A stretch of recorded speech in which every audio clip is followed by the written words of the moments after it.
다음에 부열 붙자에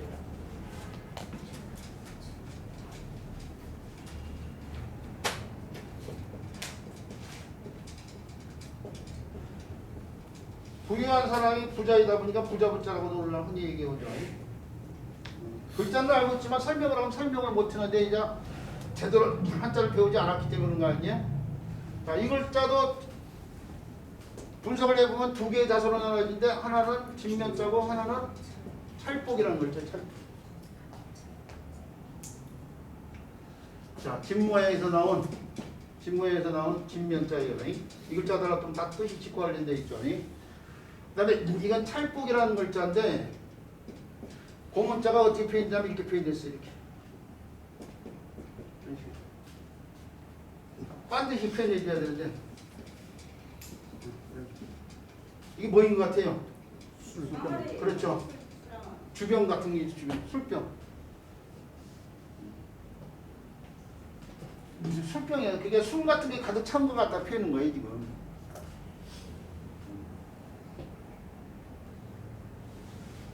자, 병 같은 걸 갖다 표현했는데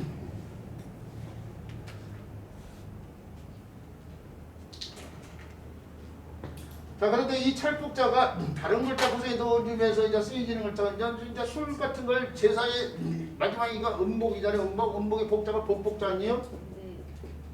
제사, 술이라는 것이 많이 필요한 데가 제사 같은 거 지낼 때예요. 사실은 오늘날이야 뭐 제사가 아닌데 더 많이 써먹지만 옛날에는 먹는 곡물로 술을 만들잖아요. 술이 굉장히 귀했어요. 그래서 술을 함부로 못했어요. 집에 가장 윗사람이 어른이 되는 사람이 술을 사놓고 그 술이 이제 집안에 큰 행사 같은 거 할 때 사용됐던 거죠. 근데 그 큰 행사가 제사 같은 거. 그래서 제사 관련된 글자가 들어가시잖아요. 자, 이 찰복자 그대로 음역해서 복음복인데 제사의 음복을 하는 행위가 뭐예요? 복을 받기 위함이죠? 네. 자, 찰복자가 음역하는 글자가 복복자 위에 또 이런 글자가 있어요. 이런 글자. 이게 쌀포자가 사람이 손을 갖다 이렇게 손이 안으로 구부러지는 형태예요. 사람이 손이 이렇게 있으면은 팔뻗이는데 이렇게 구부러지는 손을 움켜가지고 긴다고 해서 길복자예요. 길복자. 포복을 때 쓰인 글자예요. 포복. 남자들 군대 가면 포복 훈련 많이 하잖아요. 포복. 사람이 손이 달라붙어가 포복. 이 포복의 복자에다가 다시 풀이 달라붙어요.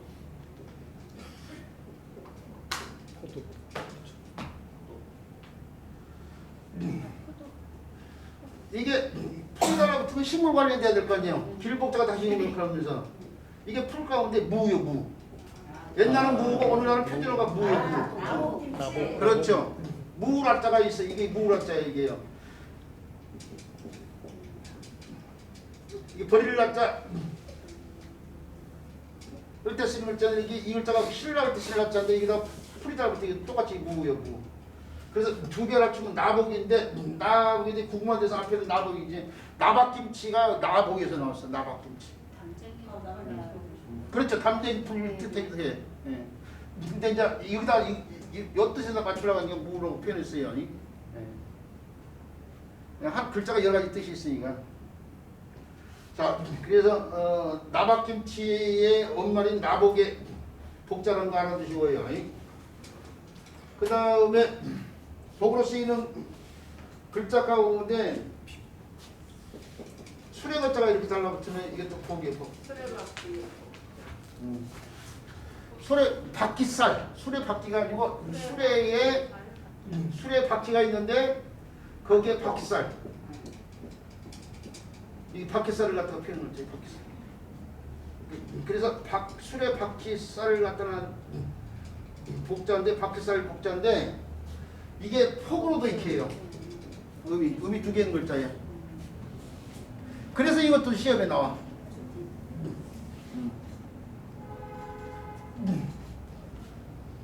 복사야. 그렇죠.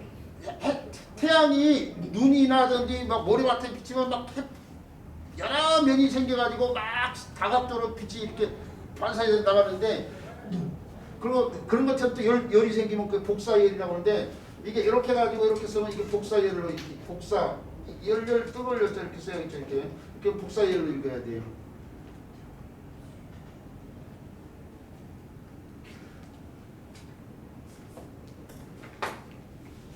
전자레인지 음식 식기는 상황도 그거 이게 복사열로 관련돼 있어요. 그런데 이게 시험에 나온다는데 이렇게 해가지고 바퀴살 주라고 해가지고 이렇게 해가지고요. 이렇게 쓰면은 이게 바퀴살 주자예요.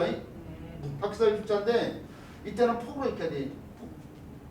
폭주한다 그러는데 주문이 폭주하다 그러는데 이게 바퀴살이라고 이제 뜻이 주문이 이렇게 한 곳으로 집중되는 상황. 바퀴살이 가운데로 이렇게 집중이 되잖아요. 그렇죠? 수레의 바퀴살이 가운데로 이렇게 굴대 쪽으로 이렇게 향해서 이렇게 집중이 된단 말이에요. 그런 것처럼 몰려드는 상황, 가운데로 몰려드는 상황이 폭주야, 폭주. 주문이 폭주한다. 한 곳으로 이렇게 몰려드는 상황. 그래서 음이 두 개인 글자를 나고 써야 돼.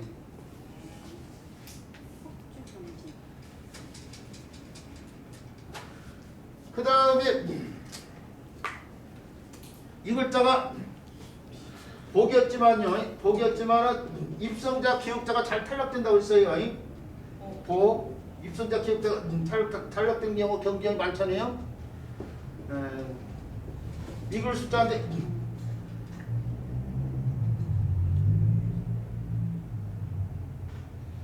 다 이겼으면 완숙이잖아. 완숙. 그렇죠? 반전했으면 반숙. 그런데 익은 고기는 수육이 아니라 수육이잖아. 그러잖아요. 그렇죠? 수육해야 될 것 수육 그러잖아요. 이걸 여섯 육자고 보는 이거 국어마다 앞에 나오면 이용육자인데 달월자고 쓰면 유월로 익히잖아. 기육자를 딱 빼고. 그러잖아요? 상황에 따라서 기억자가 잘 탈락된단 말이에요. 근데 보고가 다시 부까지 바뀌는 글자가 바로 이 글자예요. 지금 복자가 그래서 부까지 왔어요. 지금 복, 보, 부. 근데 집이 부유하다 이게 집이 부유하다고 해서 부유의 부자인데 이렇게 이 글자도 부자잖아요. 근데 이 글자도 이렇게 가지고 이렇게 써 이것도 부자잖아요. 네. 그렇죠. 칼로서 나눴어요. 어떤 물체를 칼로 이렇게 나누면 이게 어떤 거 하는 거 이게 최고 큰 게 어떤이라면 이게 두 번째 가는 것으로 해서 그래서 버금부라고도 하고 마늘부라고도 하고 부작용 얘기했는데 부작용의 부자를 갖다가 이렇게 아니 불자로 생각하는 사람들이 굉장히 많아.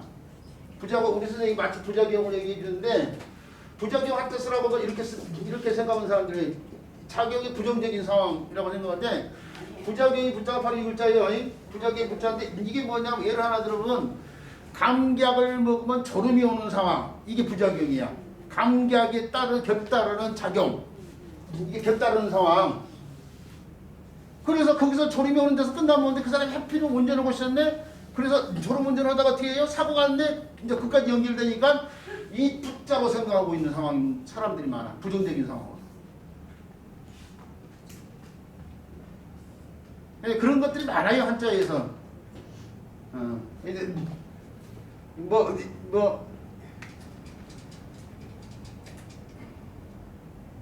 안면 방해를 한다. 뭐 이런 말들. 안면 방해의 안자가 안면을 한자로 쓰면 이렇게 쓰는 사람들이 많아요. 안면 방해를 이렇게 한자로 생각하는데 그렇고 내 앞에 와서 뭐 건들고 있으면 안면 방해하지 마 한단 말이에요. 이게 안면으로 생각하고 있으니까. 근데 안면 방해는 사실은 이게 아니에요. 이런 안면 방해 없어. 고사님 찾아보세요. 뭐예요? 편안한 자에 잠자는 자야. 이런 안면은 없어요. 이 안면이 있지. 그러니까 이 안면 방해를 제대로 써먹은 것 같아요. 쉬는 시간에 어제 밤늦게까지 공부하느라고 잠이 부족해. 그래서 책상에 엎드려서 잠을 좀 자려고 하는데 친구들이 와서 못 자게 하고 있어. 그럴 때 써먹을 때 그게 안면 방해야. 그냥 내가 뭘 공부한다고 이렇게 하고 있는데 와서 건든다고 해서 그게 안면 방해가 아니고. 그런 거 많다니까요.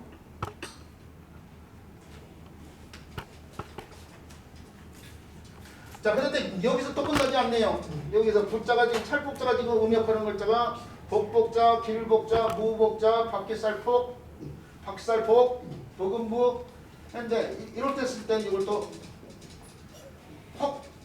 여기서 요 글자처럼요. 복이 된 것처럼 폭인데 비폭. 복으로 뒀어요. 폭폭자인데 옷감의 넓이와 관련돼 가지고 노폭, 보폭 뭐 할 때 쓰는 글자. 근데 이 복건이라는 옷감이 옷으로 옷감으로 만든 물건의 일종인 복건은 이때는 또 복으로 익혀.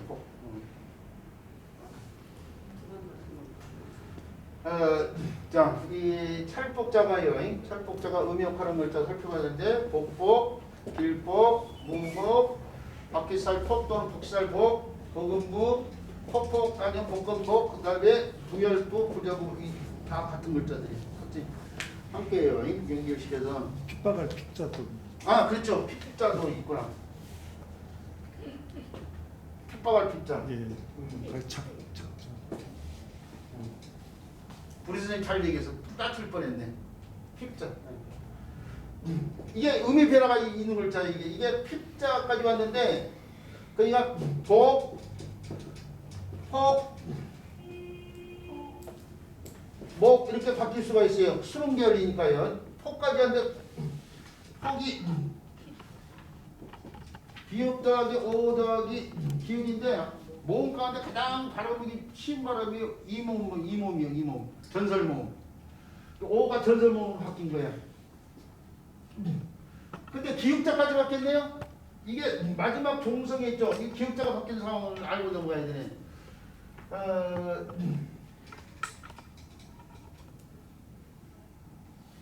종성으로 쓸 수 있는 자음이 몇 개가 있어요? 6개.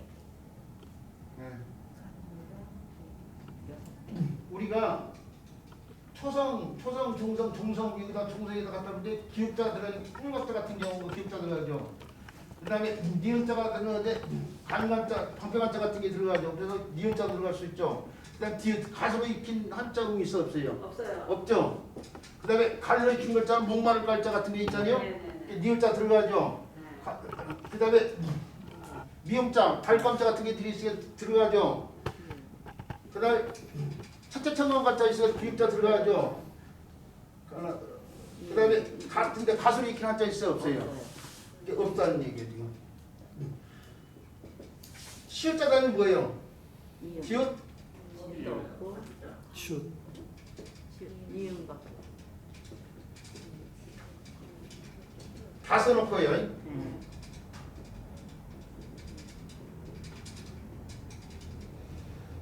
시옷자 들어가는 이음자 들어가는 거 있잖아요. 네. 강이름 강자 지읒자 들어간 것은 없잖아요. 그러죠? 치읒자 들어간 거 있어요 없어요? 없죠? 키읒자 들어간 거 있어요 없죠?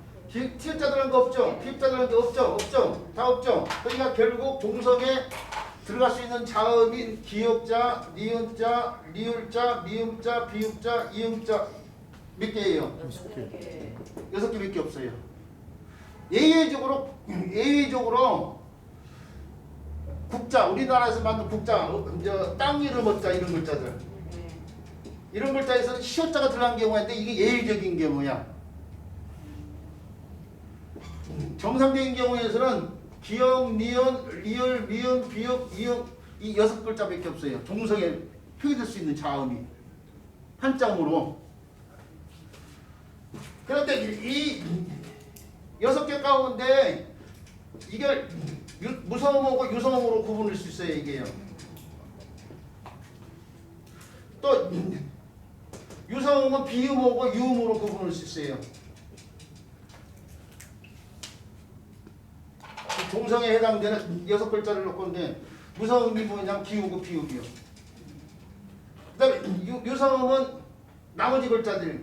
나라마음. 근데 이 가운데 니은, 미음, 이음이 비음이고 유음이 리을이에요. 근데 음의 변화는 좋은 위치나 좋은 방법이 같거나 비슷할 때 잘 바뀌어요. 그러면 좋은 방법이 같은 무성음이야. 끼우고 비읍이. 그러죠? 지금 핍이 이게 비읍으로 바뀔 수 있다는 얘기야. 그러니까 이런 경우에요. 서로 기울고 비읍 이렇게 바뀔 수 있다는 얘기인데 설립자가 음역하는 글자 근데 다음 날 입자가 있어. 다음 날 입자. 네. 입. 그런데 입까지 왔어요. 기읍자고 비읍자고 교환이 돼가지고. 자주 있는 것은 아니지만 기읍자하고 비읍자가 서로 교환이 된다고요. 그 이것도 마찬가지예요. 이것도 모음도 물론 바뀌었지만 전설 모음으로 발음하기 쉽게 위해서 설명했지만 마지막 정성도 같은 무성음끼리 교환이 일어났어. 그래서 핍박할 제어들 핍자, 막 제어든다 이거예요. 쪼아든다 이거예요. 제어들 핍자 또는 핍박할 핍자, 핍박할 때 쓰는 핍자 연대네요.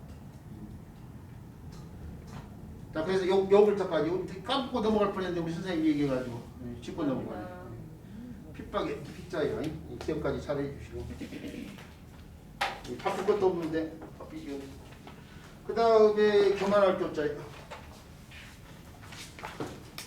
자, 오늘 마지막 글자가 될 가능성이 있네.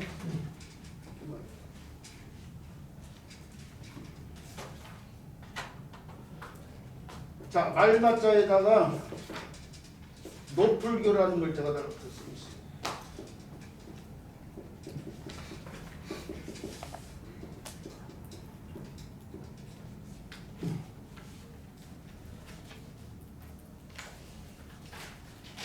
잘 알다시피 말마자는 잘 알다시피 말의 형상에서 나온 글자죠. 말의 형상에서. 문제는 노풀교자가 문제예요. 노풀교자가 문제인데 이 노풀교자를 이용해서 선석습 해봐야 될 글자가 노풀교자예요. 노풀교자는 옛날 글자가 보면 높은 토대 위에 세워진 건물걸, 높은 건물걸이 있어요. 똑같이 이것도 똑같이 높다는 뜻이에요. 이건 노풀교고 이건 노풀고고. 노풀의 기본형이 높다 아니에요. 높다. 높다는 어떻게 해요? 추상적인 뜻이잖아요. 구체적인 형상으로 나타낼 수가 없어요. 나무 목자는 나무 형상으로 나타내는 거고 물고기자는 물고기 형상으로 나타내는 거지만 높다는 구체적인 대상으로 나타내기 힘든 글자예요. 사실은. 근데 옛날 사람들이 봤을 때에 높다는 걸 나타내는데 가장 피부적으로 나타낼 수 있는 것이 뭐냐면 높은 인위적으로 지은 건물 가운데 가장 높은 게 궁궐 같은 거예요. 궁궐. 우리가 임금이 머무는 궁궐을 사자성어로 뭐라고 그래요? 고대광실이라고 하잖아요. 고대광실. 고대광실 그대로 피는 거예요. 고대광실. 높은 토대 위에 넓은 광실.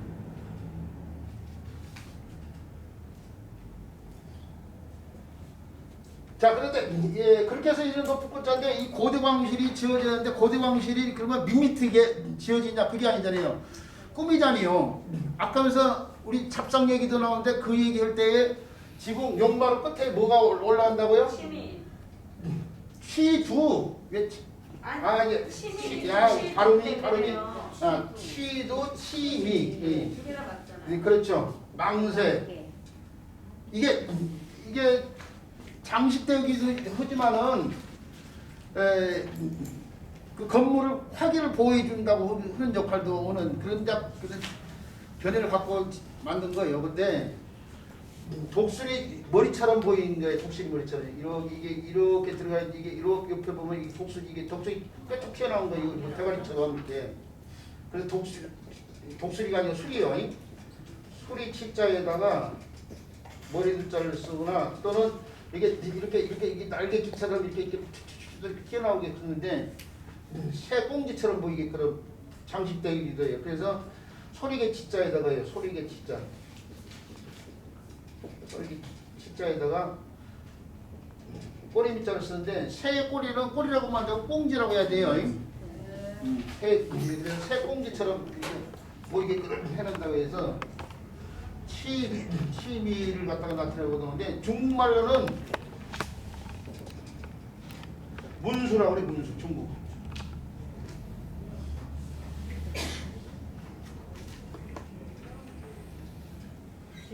아니 침승주자가 갑자기 생각이 안 나. 예. 아니 내가 갑자기 생각이 안 나지? 받침자부터 쓰고보다 한 입자 쓰고. 그렇죠. 그렇죠. 아니 입구자 두 개를 쓰고 그렇죠. 쓰고 아니 받침자 위에다가 써야 됩니다. 입구자를 받침자 위에다가. 천천히 해도 돼.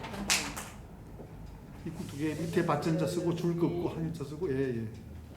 아, 인자 생각났네. 아이 책이라. 오래간만에 안 쓰다가 오랜만에 쓰려 이네. 중국에서는 이걸 문수라고 그래 문수. 입술 문자에다가 짐승을 쓰는데 짐승 주댕이처럼 이렇게 짐승 머리처럼 보인다 이거죠.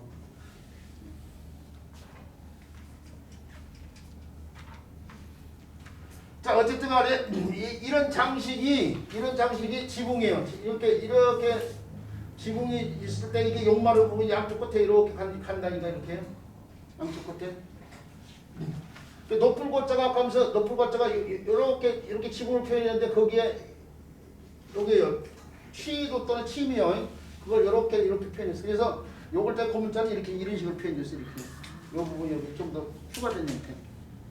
지붕이 좀 더 장식된 형태의 글자 이게요. 근데 그게 이제 이렇게 지붕이 높은 곳자에서 이게 지붕이 이렇게 좀 더 장식된 형태인데 근데 요 윗부분이 후들어오면서 이런 식으로 이렇게 바뀌는 거예요. 이런 식으로도 쓰이는데 그것이 이제 이런 식으로까지 이제 바뀌어서 쓰이고 있는 거죠.